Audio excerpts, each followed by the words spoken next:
Salah satu jenis serangan yang dapat mengakibatkan gangguan besar pada layanan online adalah serangan DDoS atau Distributed Denial of Service. Video ini akan membahas secara mendalam mengenai cara kerja serangan DDoS, mengidentifikasi berbagai jenisnya, serta melihat dampak yang ditimbulkan terhadap korban dan bagaimana solusi pencegahannya.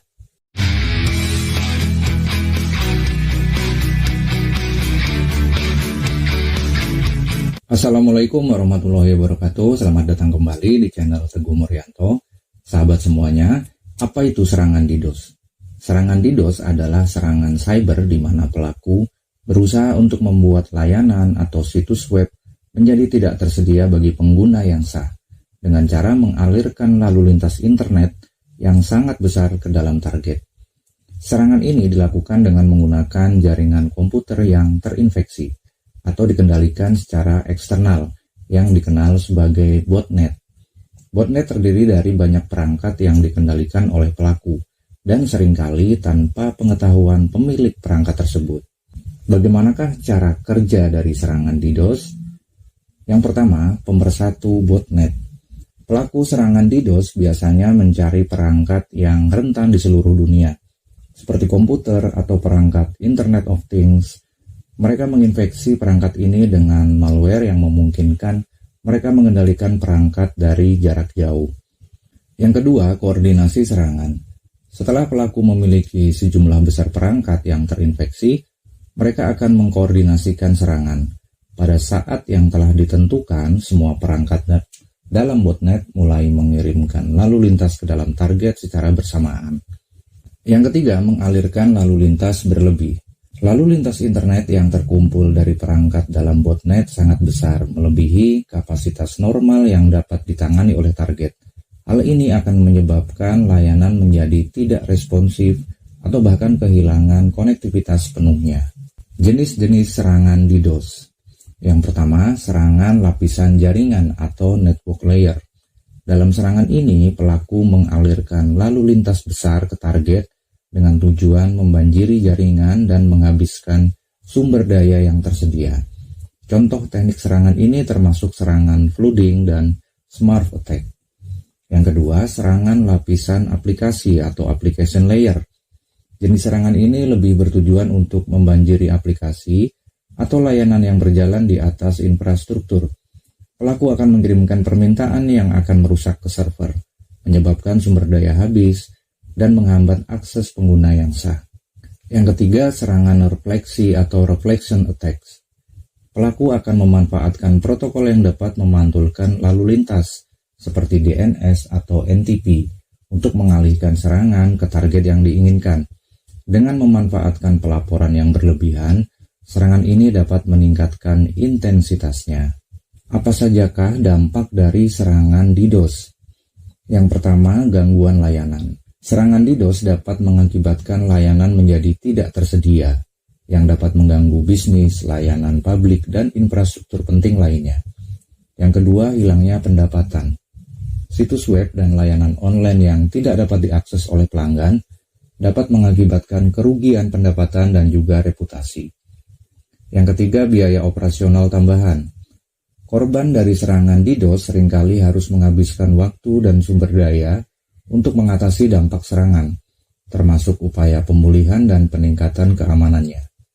Yang keempat, pengungkapan data sensitif. Dalam beberapa kasus, serangan DDoS dapat digunakan untuk pengalihan, mencuri data sensitif, atau mengakibatkan kebocoran sebuah informasi. Bagaimana pencegahan dan penanggulangan dari serangan DDoS? Yang pertama, penguatan keamanan. Pertahankan keamanan pada semua perangkat yang terhubung ke jaringan. Pastikan perangkat lunak dan firmware diperbaharui secara teratur. Yang kedua, penggunaan CDN atau Content Delivery Network. CDN dapat membantu membagi lalu lintas dan menyaring serangan DDoS, menjaga ketersediaan layanan. Yang ketiga, penggunaan firewall yang kuat. Menggunakan firewall yang dapat mendeteksi dan mengatasi serangan DDoS dapat membantu mengurangi dampak serangannya. Kemudian yang keempat, penyedia layanan keamanan DDoS. Layanan yang disediakan oleh penyedia khusus dapat membantu mengidentifikasi dan menghadapi serangan DDoS sebelum mencapai targetnya. Sahabat semuanya, serangan DDoS adalah ancaman serius dalam lingkungan digital modern. Dengan cara kerja yang kompleks dan dampak yang merusak, penting bagi organisasi dan individu untuk memahami cara melindungi diri dari serangan ini. Mengenali tanda-tanda serangan, menerapkan langkah-langkah pencegahan, dan mengandalkan solusi keamanan yang canggih akan dapat membantu melindungi layanan online dari serangan DDoS yang merusak. Terima kasih sudah menyaksikan video ini. Semoga keberkahan selalu menyertai kita semua. Wassalamualaikum warahmatullahi wabarakatuh.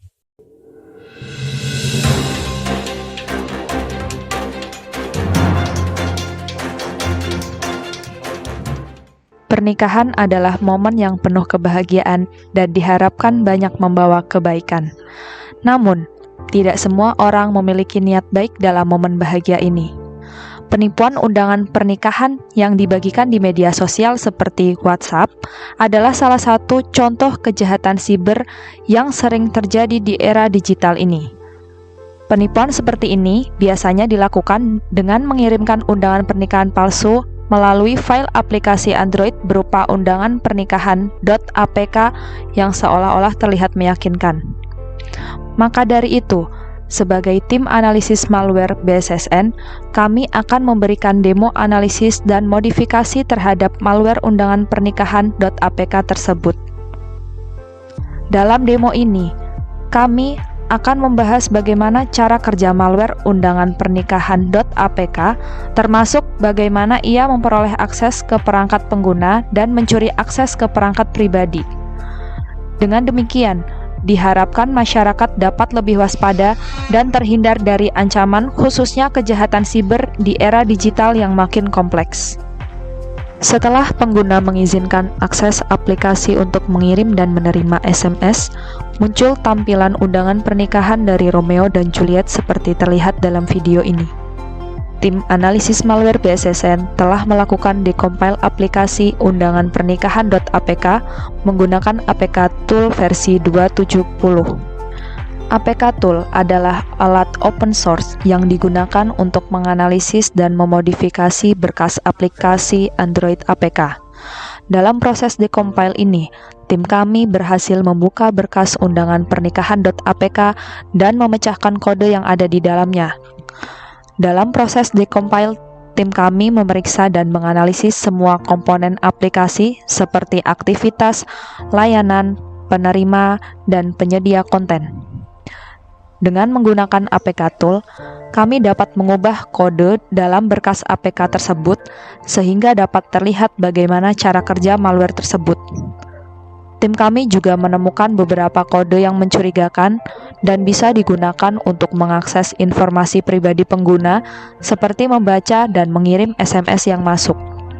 SMS ini nantinya dikirim ke dalam sebuah grup Telegram oleh bot yang bertugas untuk meneruskan SMS dari korban yang menginstal aplikasi ini.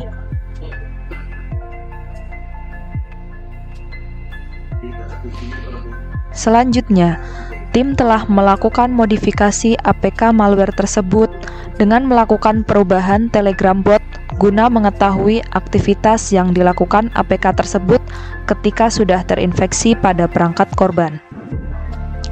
Dalam skenario ini, penyerang mengirimkan malware via media sosial atau WhatsApp.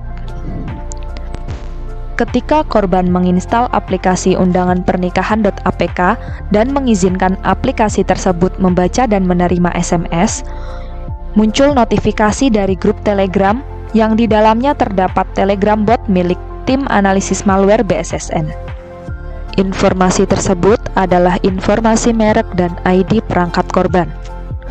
Dalam skenario mengambil alih akun korban, dalam hal ini adalah Gojek dan GoPay korban, penyerang mencoba login ke akun korban dengan mengirimkan SMS OTP pada nomor korban. Jelas saja, kode SMS tersebut terkirim dan diterima pada perangkat korban dan perangkat penyerang melalui bot Telegram. Penyerang berhasil mengambil alih akun korban. Demikian hasil analisis dan reka ulang percobaan.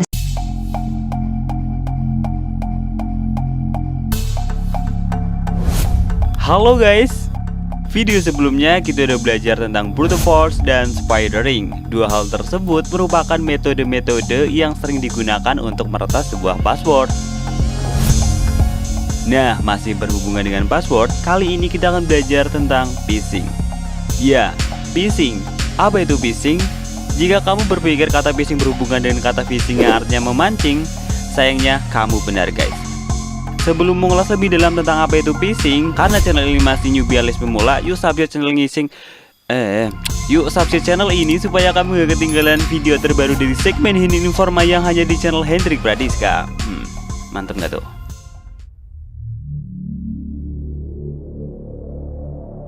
Kalau lagi main sosial media dan ketemu sebuah postingan, komentar atau chat yang terdapat sebuah URL atau link yang gak jelas, hati-hati ya guys, karena bisa jadi itu adalah phishing. Menurut Wikipedia, phishing adalah suatu bentuk penipuan yang dicirikan dengan percobaan untuk mendapatkan informasi peka seperti password dan kartu kredit guys. Seperti yang kita ulas tadi bahwa phishing berasal dari kata fishing. Kalau fishing mancing ikan, kalau phishing mancing manusia supaya mengirimkan informasi pekanya guys. Biasanya, phishing di sosial media berupa link tentang video dewasa guys. Saat masuk ke link phishing tersebut, orang yang masuk akan dimintai untuk login terlebih dahulu dengan username dan password sosial medianya guys. Biasanya tampilan website phishing itu dibuat sangat mirip dengan tampilan di sosial media aslinya guys. Namun tentu saja URL-nya atau linknya berbeda.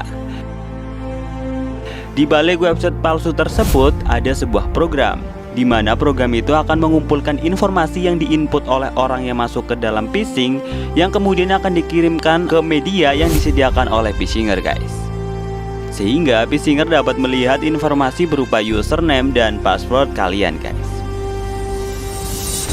Phishinger juga bisa membuka akun tanpa diketahui atau bahkan merubah password sosial media kamu guys. Jadi hati-hati ya guys. Nah, terus gimana cara bedain mana yang phishing mana yang bukan? Itu terletak pada URL-nya guys. Biasanya kalau phishing ada tanda peringatnya kayak gini dan menerangkan bahwa situs itu tidak aman. Dan biasanya kalau kamu pakai password yang salah juga bakal bisa tuh di phishing. Jadi intinya hati-hati aja dalam bermain internet ya guys. Oh iya, ada satu hal yang sangat lekat dengan tampilan phishing website atau sosial media yang kamu pegang sehari-hari guys. Itu adalah HTML. Apa itu HTML? Kita bahas di next video.